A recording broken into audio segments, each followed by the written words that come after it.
Hi, my name is Chris Platner. I farm north of Marion. Most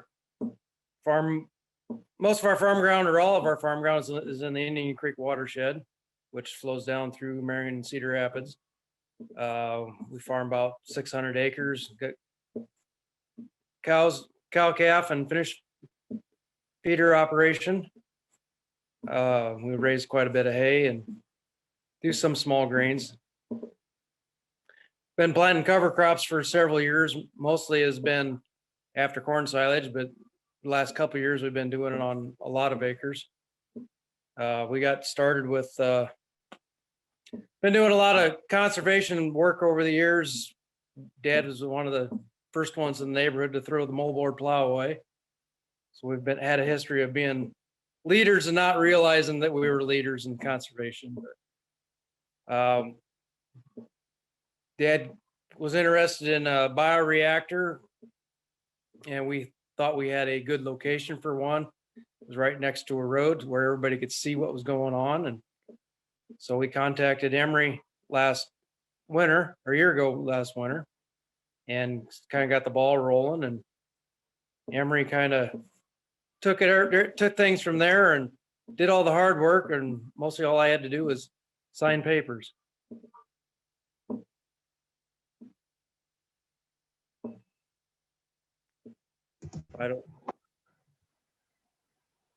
I guess that's about all I got to say about that. I don't know what else I can All right, well, it's been good working with you, Chris, for the last couple of years. I'm Emery Davis. I'm the soil health coordinator for the Indian Creek Watershed. Chris was one of the first ones I was able to meet and work with.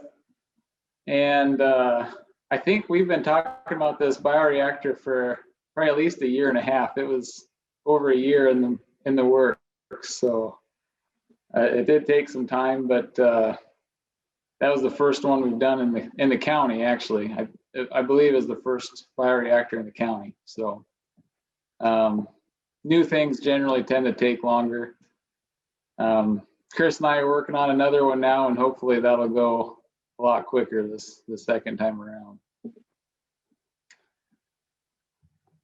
So I work with farmers and landowners to do soil health type projects, things that benefit water quality and wildlife as well. So, just general conservation work.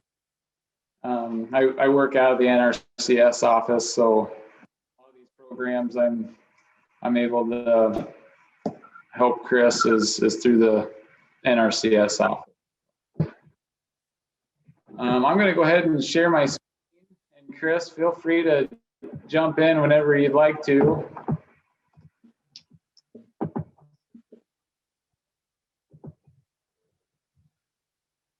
So yep, this is the Indian Creek Watershed Management Authority. What I'm going to do today is I'm going to go through a little bit of background on why we're working on water quality in Iowa. And then we'll go through a slideshow of the Platner bioreactor. And then at the end, I'm going to go and we'll talk about a few other options for nutrient reduction. So I live in Solon. Lake McBride is usually not pretty in the summer. They close it several times, so you can't swim in it. That was due to extra nutrients. We've all probably heard about the Des Moines Waterworks lawsuit, and water quality just continues to be an issue in Iowa. So locally, that's why it's an issue. But everybody lives in a watershed. So the water that we have in the Indian Creek watershed goes down the Mississippi River and ends up in the Gulf of Mexico. So down there, they're experiencing dead zones every year where fish and shrimp aren't able to live in the water because it doesn't have oxygen anymore. So what we do up here definitely affects folks on downstream. This is eastern Iowa. So the Indian Creek watershed is located right north of Marion and Cedar Rapids. It's in the lower Cedar watershed. The watershed is, you know, almost half urban and half cropland. Chris's farm is just east of Alburnett, so it's kind of in the upper reaches of the Indian Creek watershed. So now I'm going to talk about bioreactors. This is just a general schematic I got from Iowa Learning Farms. So we're going to take a look at this, and then we're going to go through and look at the Platner bioreactor. I have a bunch of pictures from installing that last fall. In general, these are able to be located at a lot of different sites. We just have to have a tile line. So here in this picture, you can see that the field tile's coming down and it goes straight into the stream. And that's an issue because even if you do plant a saturated or a filter strip, that water just bypasses it. So this is a way to capture that water that's flowing underground.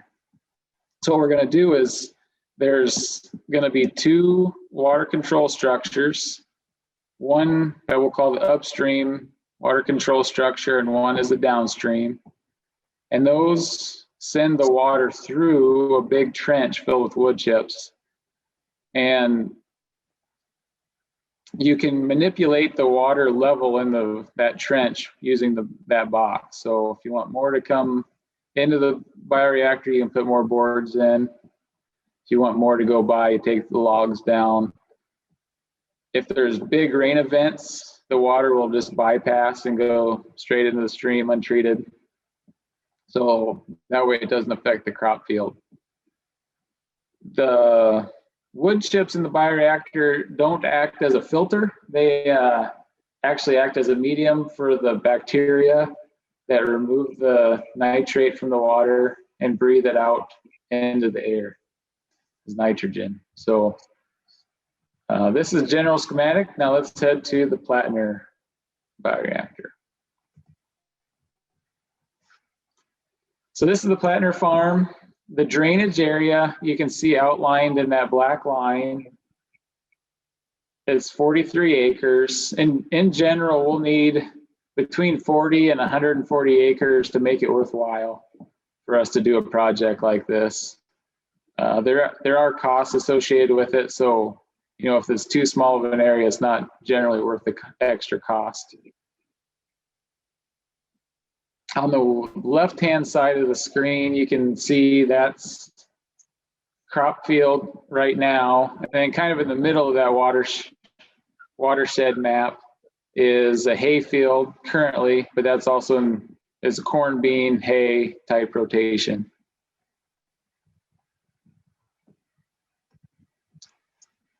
So here you can see that tile main that's running along that waterway. We're going to intercept that and put a trench. And in the case of the Platner bioreactor, rather than tie back into the existing tile line, we had to go ahead and trench it under the road. We bored it under the road and outlet it on the other side. That was because of elevation issues.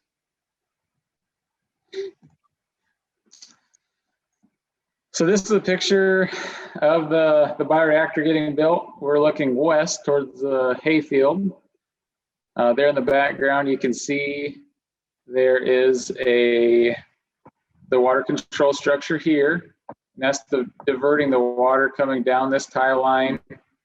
And then it's going to come in this tile line and enter the bioreactor. This is looking back east towards the road. So they're still digging the big trench.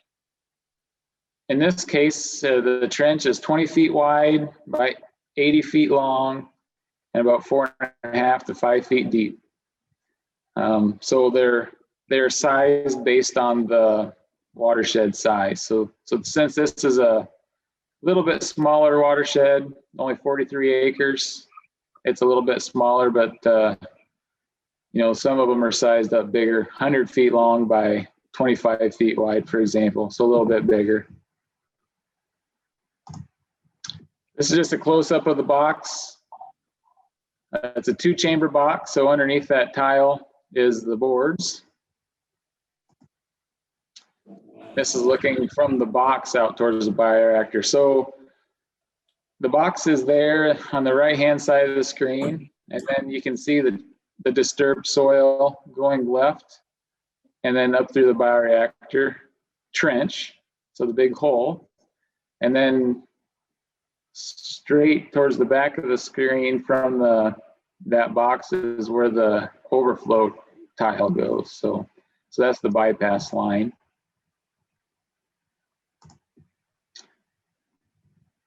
This is just another shot of the box. So the water will be coming in from the left-hand side of the screen. This is while they were installing it. You slide those the gates, which is here. You slide those gates down towards the bottom of that structure, and it forces the water to go sideways through that side tile. And that's the one that's going through the bioreactor. If there's a lot of extra water, let's bypass and go over the gates inside the box, and then that'll go through the tile towards the right of the screen. So that's generally what they look like underground. Nothing too exciting. These whole things really aren't too complicated.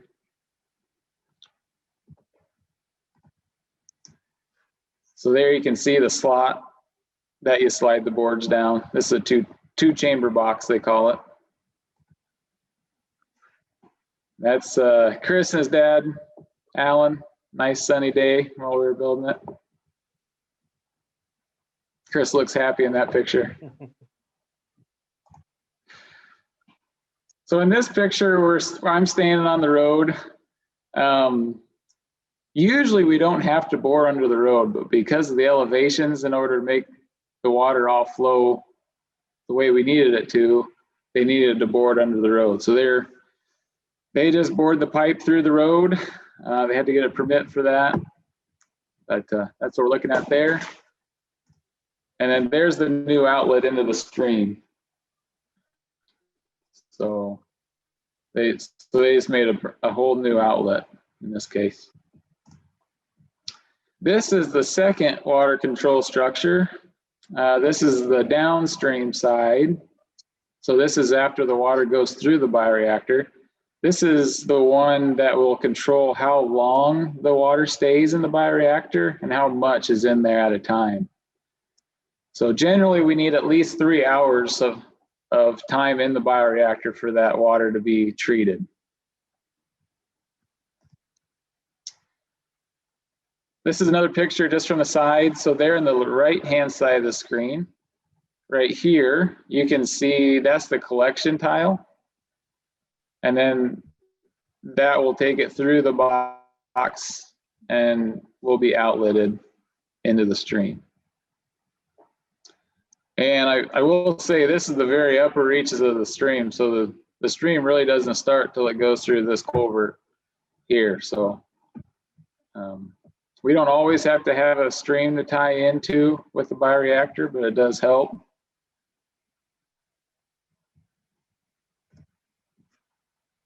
Here we are looking west again. This is the big bioreactor trench. They're lining it with 4 mil plastic right now in preparation for the wood chips. So they're using some big staples to keep it up on the sides while they wait for the wood chips to come.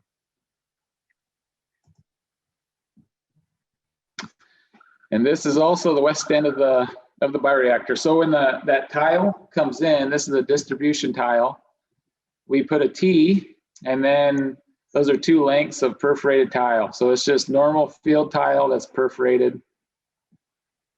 And it goes the whole width of the bioreactor. That way we have even flow through the bioreactor.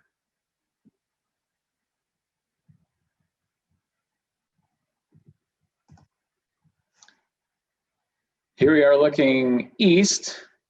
So we have the plastic in. Right at the very bottom of the screen is where the distribution tile will be. The semis come back right up to to the trench and dump them in. That saves a lot of work moving them. They don't get dirt mixed in, so that's good.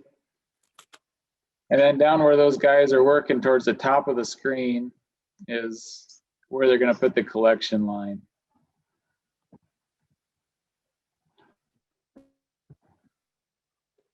All right. I pushed a button. There we go. So they're putting in, there are a few rules on what we can use. They have to be 1 to 2 inch sized chips. They have to be fairly clean, without a lot of sawdust or dirt or other fines. And that's so the water can all pass through evenly. And we also have to have wood chips that aren't from wood high in tannins like oak, cedar, or redwood. So in the case of the bioreactor that we're looking at here today, these are walnut, but we've also used maple and other bioreactors. So they're specially ordered wood chips. They're not, just ground up stuff from storm damage and stuff like that. Once we have the wood chips in the trench, we're going to go ahead and fold the plastic down and put landscape fabric on top. And the landscape fabric is to keep dirt from going in and clogging out the bioreactor, but it also lets airflow go in there as well. So that way the nitrogen can get up through and go to the air. And then we're going to put a dirt cap on top. So there he is putting dirt on top. And we'll actually mound that up a little bit as the bioreactor wood chips break down. It could form a hole if you start it off flat. So if we start domed up a little bit, that way we can avoid having a big hole and have water sitting there later on. So these do last 10 to 15 years. So, it'd be toward the second half of the lifespan when it does start to flatten out a little bit, break down. And then at the finished product looks like this from the road. So there's not a whole lot to see. Everything's going on underground. You can see the 2 boxes, water control structures. You can see 4 posts there marking the corners of the bioreactor. And that way we can find it in 10 or 15 years when we go to replace the wood chips. And then it's also on Chris's to-do list to build a fence around that to keep cows and machinery off of it. So it's a pretty small footprint, so it doesn't take a lot of ground out of production. And a lot of times we can design these so they're laying along a fence, they're already in a grassed area, so they're not right in the way.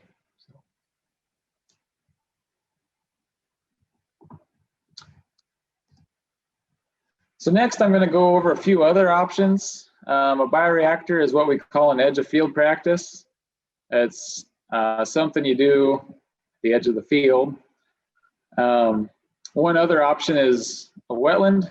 So they have pretty good reduction as well, similar to a bioreactor.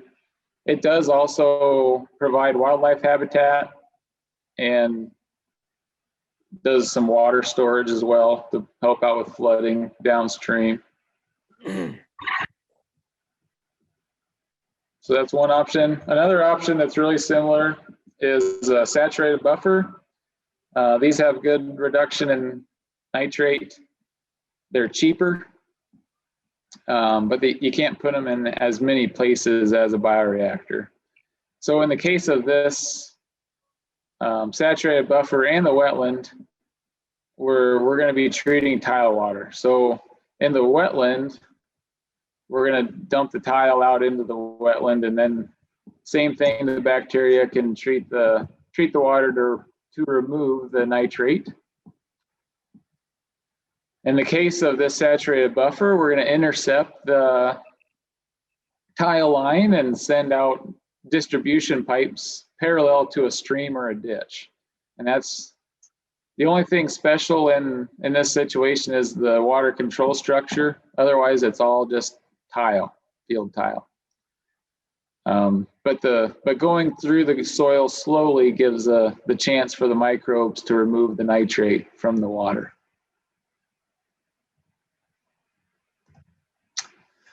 One thing I would like to stress, and I think Chris talked about a little bit, is we don't like to just plop in these edge of field practices and think we're doing our part. So in Chris's case, you know, they're doing cover crops and they're doing some hay and small grains, and that's all good. So it's all part of a system to help remove nitrates from going downstream. So cover crops are also something in the field that we like to think about.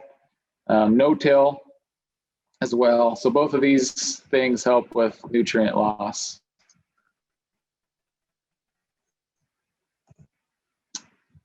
There's me standing in some cover crops, my folks' farm. Prairie, that's another good one. You know, really good at removing nutrients, you know, because you're not applying nutrients to prairie.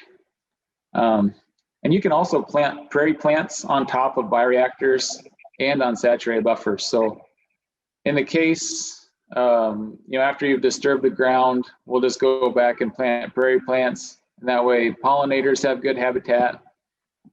Bioreactors are pretty small, so you know, you're not talking a big footprint, but saturated buffers and wetlands, there's a good opportunity for wildlife to use those. There's a lot of resources available. I'm in Linn County in the Cedar Rapids area, so you can feel free to contact me. Otherwise, Shane Wolf is an IDOLS employee, and he works statewide working on edge of field practices. Your local NRCS office and Iowa Learning Farms is also a great resource. So with that, I think I'm ready for some questions. Awesome. Well, thank you both so much for presenting and talking about your bioreactor. I'm just gonna ask questions in the order in which they came into the chat box. So to begin, did you do any pre-testing of water quality or nitrate levels coming out of that tile line so you could compare them, do a before and after down the road? Yes, we did. We're working with Co College to do some water monitoring. So last year we did monitoring at this site and on several other sites to get some background numbers. I want to say on average, the Platner farm tile was, you know, around 8 parts per million nitrate, and that was about half of the rest of the tile lines we were looking at that were just under crop fields. So, you know, they're already doing some things. They're using cover crops. They have a more diverse rotation, including pasture and some hay ground. So that's all helping. Down the road, we plan on monitoring the water that's going through the bioreactor. And we can do that pretty easily by the water control structure. So that lid comes off, and then they have a pretty fancy sampling method where they have access to the untreated water at the top of the bioreactor, and then they'll have access to the treated water at the bottom of the bioreactor. So yes, we do plan on monitoring. Very cool. Thanks. Okay. How do you know structure? And one person says that the designer will tell you where to set that level. Is that correct? Could you ask me one more time, please? You're breaking up a little bit. No problem. How do you know how to set the stop logs in the low?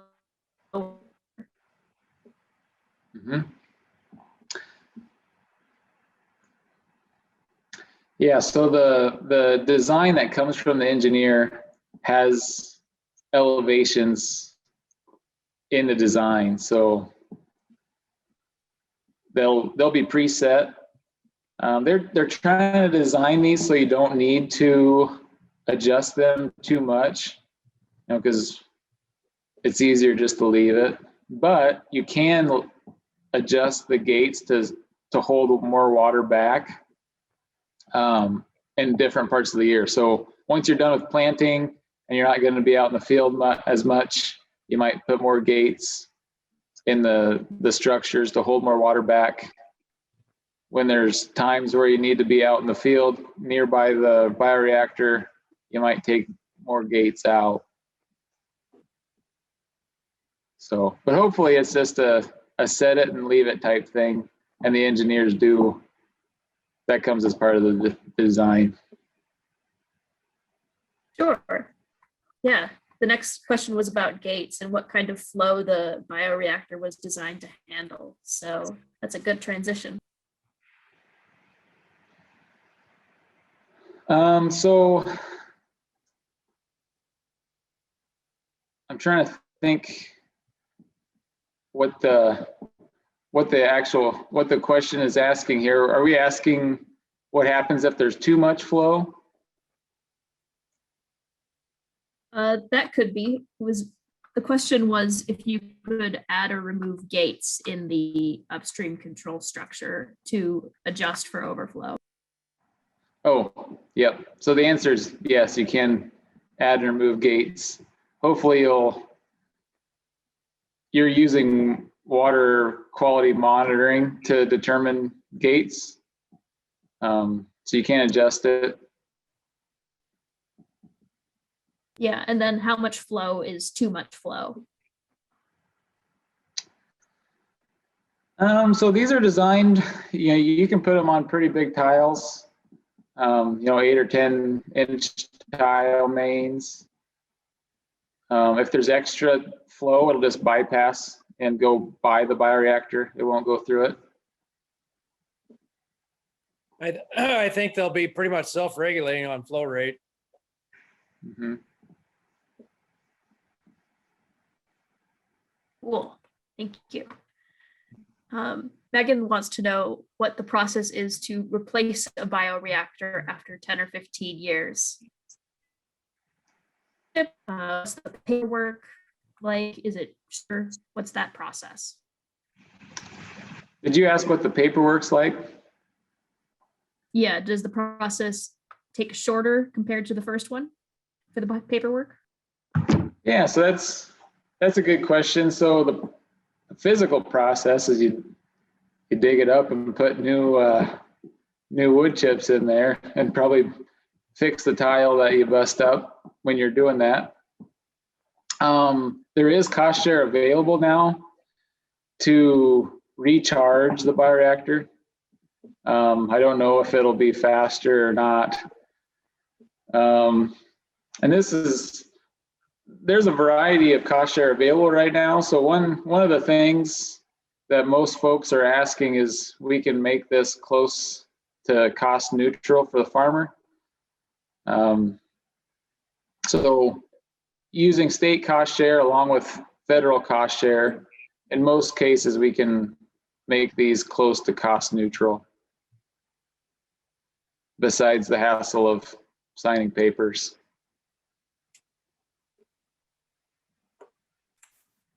Cool.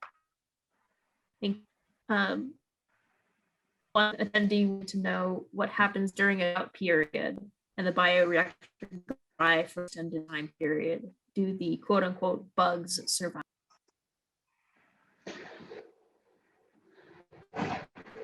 Yeah, so these are,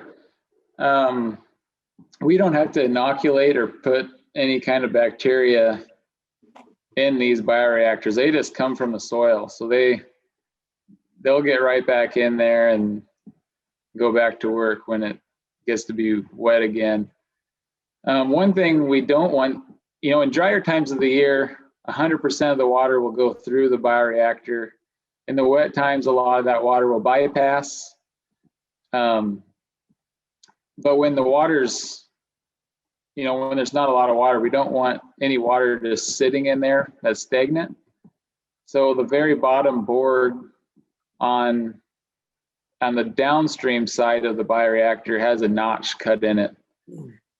It's, I don't know, about the size of my thumb. And that way the water can drain out so we don't have stagnant water. So we do want flow. Absolutely. Yeah, you might have already answered this, but can you measure the flow rates through and passing the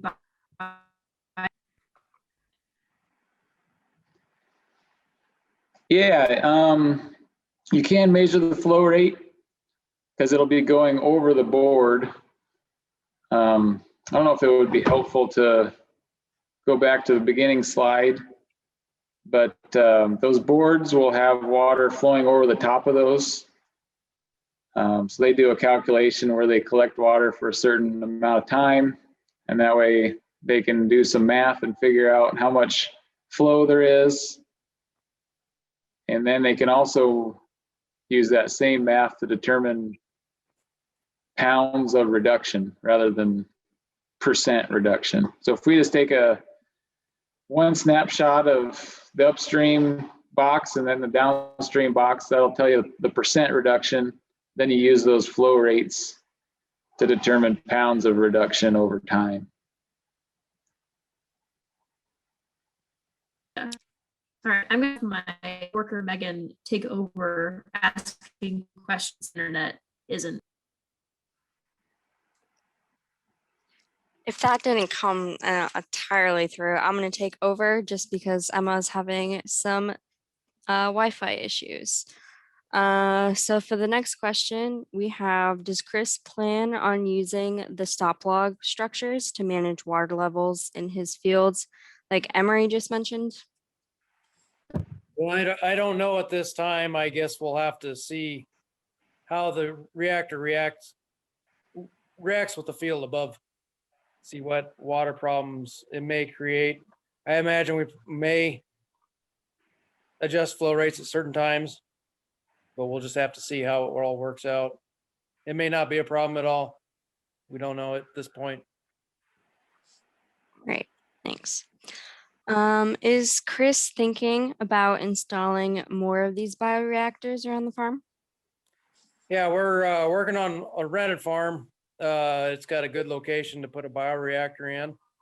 We did some water testing with Emery a year ago, just some on-site infield tests. The spot has 2 tile that come into a erosion control drop structure, and 1 tile that comes from our property, and majority of our landowners' property was pretty low on nitrates. The other tile, which comes majority from the neighbor properties, was very high in flow rates. So we thought that would be a good location for a bioreactor, and it drains a fair amount of ground down through that tile system. So yeah, we are thinking of putting another one in. Working on funding on it right now. Okay. Can you actually expand on installing these on rented ground? Like, are you sharing costs? Is the landowner on board? The landlord, we contacted the landlord, and he was all in favor of it. Sounded like a good idea to him. We're trying to get 100% funding, but if that doesn't come through, then we'll have to kick in a few dollars. Either us or the landlord, one or the other, or both. Right. On the first one that we built, the one we just showed the pictures, I'm pretty sure the funding came through within $100 of actual cost. Does that sound about right, Chris? Yeah, we were real close to being neutral cost. Yeah. Yep. So we have the design completed for the second one, and it's going to be a little bit bigger. So the first one was an 80 feet long by 20 feet wide. The second one's going to be 100 feet long by 25 feet wide. So. And you mentioned that the size is because of the watershed. So why this difference in size, I guess? Basically, just the bigger the watershed, the more water is going to be going through there. So in order to have enough treatment Right. area, you have to have a bigger bioreactor. Right. But is there going to be, I guess another way to word it, is there just a different watershed on Chris's land, or like why are there two different sizes on the same land, I guess is what I'm asking. Oh, sure. Yep, that's a good question. So in this case, here, I'm going to go back to the beginning of my slideshow.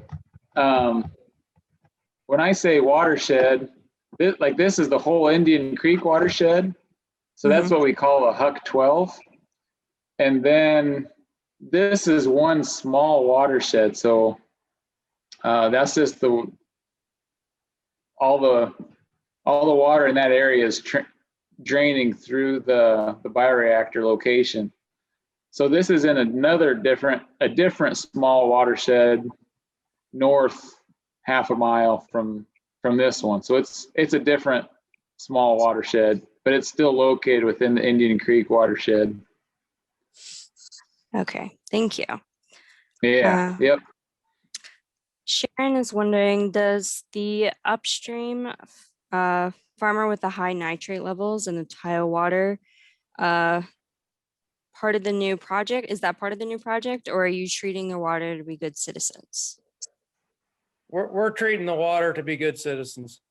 They don't know nothing about it, and I kind of suspect they probably wouldn't care.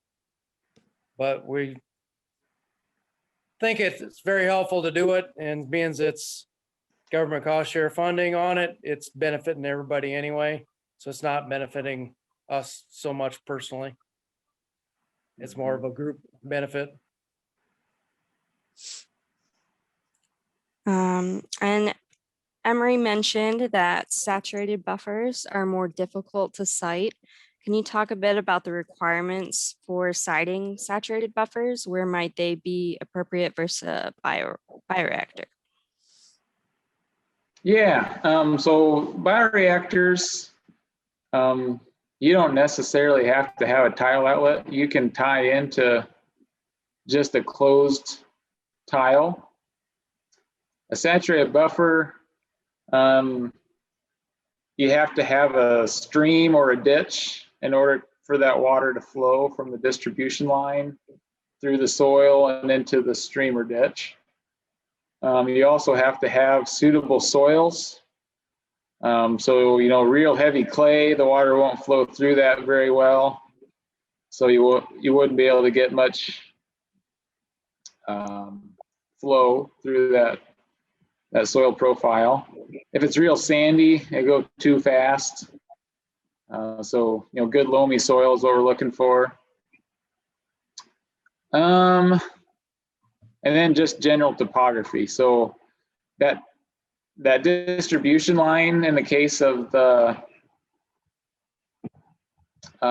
let's see, in the case of the saturated buffer, we'll need to run fairly flat, maybe just a 10th grade. So if it's, pretty steep ground, they'll only be able to run it flat for so long before they're too deep or too shallow. So that's where the difficulty comes in, but they are quite a bit cheaper.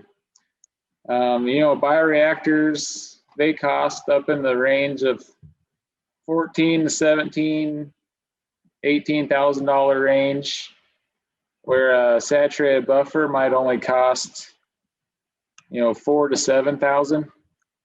The bioreactor has a lifespan of 10 to 15 years, where a saturated buffer lifespan, is as long as field tile will last. So that might be 50, 60, 100 years. So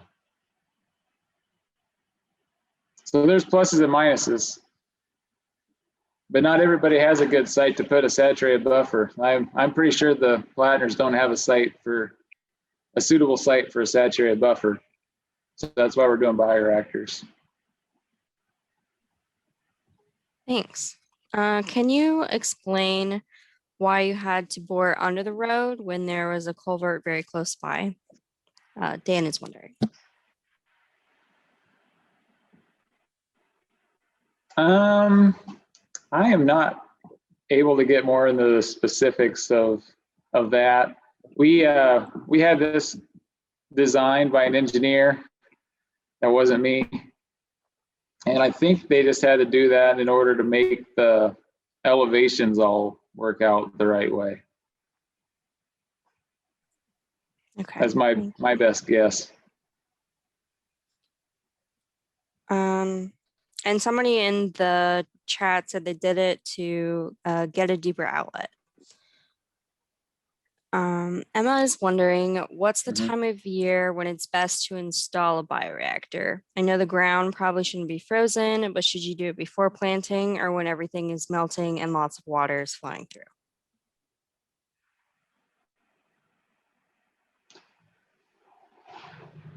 I'd say is as the ground suitable to be working in. So as long as it's not frozen and it's not horribly muddy, should be able to be out there and build it.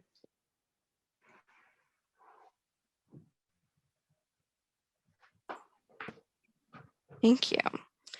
And another question in the chat, are saturated buffers ever combined with a riparian buffer?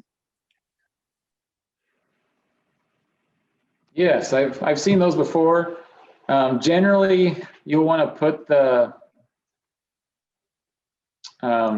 distribution line away from the trees a little bit, so it's in grass. Grass doesn't seem to bother the distribution line as much as tree roots do. So, but, I think a riparian buffer will have rows of trees, and then they'll have some grass in between the trees and the cropland. And then that grass is a fine place to put the saturated buffer line. Thank you. And then I had a question.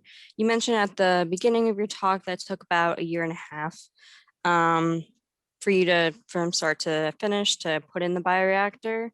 Is that an average length for how long it takes to put in a bioreactor, or does that really just depend?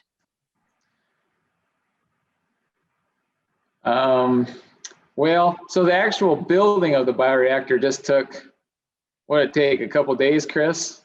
Yeah, probably 5 days. Yeah, I think part of that was, yeah. It was just the paperwork we were waiting on mostly. The So I think, duration played into some of that too. and the duration. The contractor is going to do it. He lives in Marion, works out of Marion, and he had his hands full with cleanup from storm damage. So we weren't even sure we were going to get it done last fall, that we'd even have time to do it. But it worked out, and his schedule cleared up, and he was able to get it done about the first week of October. He did it. Yeah. Okay. So is there a general length of time that you would tell people that it would take if they're interested in a bioreactor? In terms of like actually starting the paperwork and then getting it in the ground? Sure. I would say don't get in too big of a rush. So some of the cost share, it just takes a long time for, in the case of this one, it's an EQIP contract, which is, excellent cost share, but it goes through a ranking period where it's ranked against other projects in Iowa. And that takes a significant amount of time. We also had a hold up on getting the designs from an engineer. That took a significant amount of time as well. So the second go around, we're trying to get it turned around in 6 months, but I'd say the first time around it took about 1 year. That's probably about right. Okay, great. Well, I'm going to start wrapping up as questions seem to be kind of filtering in slowly, less and less. But I just had a general question for Chris, if he had any closing thoughts or parting words of advice for farmers that are interested in edge-of-field practices. I think if you're interested, it'd be a good idea to contact your local NRCS and talk to them and get some ideas from them and go from there. They got a lot of experience with doing these things, and they'd be the good place to start. Great advice.